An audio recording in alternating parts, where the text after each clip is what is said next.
Mapagpalang gabi po sa ating lahat. Muli ako si Miata Sebastian and welcome to our daily devotion with Pastor Russell Ocampo. And today, our devotion for today is Arianism. So, Arianism is a 4th century heresy named after Arius, denies the full divinity of Christ, claiming that he was created by God and is not co-eternal or of the same substance as the Father. So, our Bible reading is all about Philippians chapter 2, verse 6 to 7, who being in very nature of God, did not consider equality with God some things to be used to his own advantage. Rather, he made himself nothing by taking the very nature of a servant, being made in human likeness.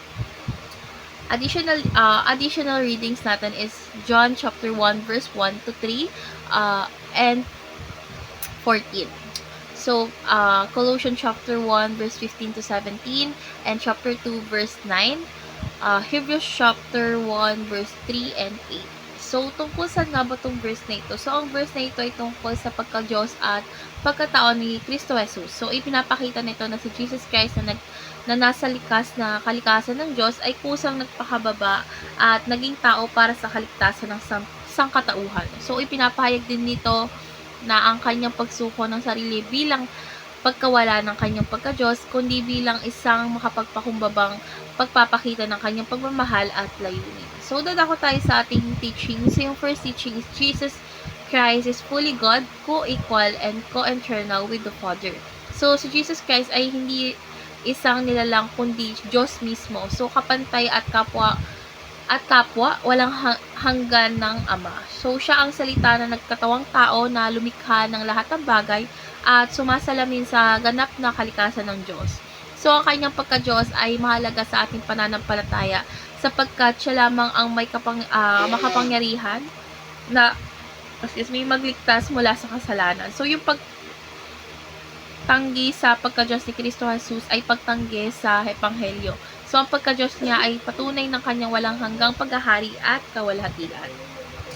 Second is a proper understanding of the Trinity guards as against false teachings. So, yung pagkaunawa natin sa doktrina ng Trinidad ay nagbibigay sa atin ng tamang pananaw sa relasyon ng Ama, Anak, at Espiritu Santo. So, ito yung pundasyon ng mga Kristiyanong pananampalataya na tumutulong sa atin na labanan ang maling aral tungkol sa Arianism.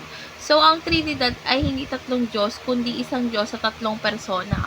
So, may mali kasing pag-unawa tungkol sa pagka-Diyos ni Kristo Jesus ay nagiging sanhi ng paglihis mula sa katotohanan ng kaligtasan. So, sa pamamagitan ng Trinidad, naunawaan natin ang pagkakaisa ng Diyos sa kanyang layunin at kalikasan.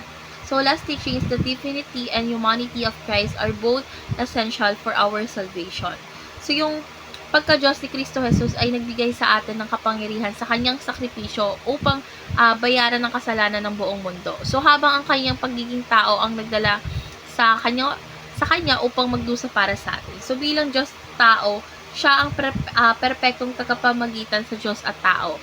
Kung si Kristo ay hindi Diyos, ang kanyang kamatayan ay hindi magiging sapat na pambayad sa ating mga kasalanan. So, kung hindi siya tao, hindi niya maipapasa ang kanyang katwiran sa atin. So, ang ganap na pagka-Diyos at pagkatao niya ang nagtutulot sa ating lubos na kaligtasan. So, ngayon dadako tayo sa ating application. So, yung first application is discerning about teaching that diminish Christ's deity and humanity. So, sa gitna ng iba't ibang doktrina, maging maingat tayo at mag-aral ng salita ng Diyos upang makilala natin ang mga maling aral. So yung pagtanggi sa pagka-Diyos ni Kristo ay pagtanggi rin sa ating kaligtasan. So, maging mapanuri sa mga pagtuturo, lalo na kung ito ay sumasalungat sa banal na kasulatan. So, mahalaga na suriin ang mga doktrina gamit ang mga katuruan ng Biblia at ng maayos na tradisyon ng simbahan. So, dapat natin panatilihin ang tamang pananampalataya sa kabila ng mga hamon at tukso. Second is acknowledge both the full divinity and full humanity of Christ. So, sa bawat aspeto ng ating buhay is kilalanin natin si Jesus Christ bilang Diyos at tao. Sa pamamagitan ng kanyang pagka-Diyos, makakatiyak tayo sa kanyang kakayahang magligtas sa pamamagitan ng kanyang pagkatao.